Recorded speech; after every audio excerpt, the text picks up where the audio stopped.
সবাইকে আসসালামু আলাইকুম। সবাই কেমন আছেন? আশা করি সবাই ভালো আছেন।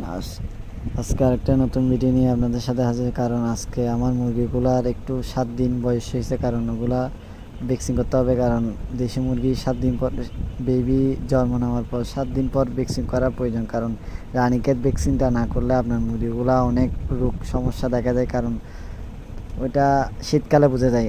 আমাদের মুরগির কী অবস্থা আমি আপনাদেরকে একটু দেখাচ্ছি, এগুলো কেমন আছে দেখেন। আলহামদুলিল্লাহ এগুলো সুস্থ আছে সবগুলা, একটাও মারা যায়নি। বাস জাস্ট কয়েকটা অসুস্থ ছিল, কিন্তু ওগুলো আলহামদুলিল্লাহ সুস্থ হয়ে গেছে। আমার বৃষ্টির কারণে এখানে অবস্থা পাল্টে গেছে। এটা হচ্ছে আমার বডিগার্ড, এটা সারাক্ষণ আমার মুরগি নিয়ে থাকবে আমার পিছনে পিছনে। এখন চিন্তা করলাম বেশি কথা না বলে আজকে ভ্যাকসিনটা নিতে যাই।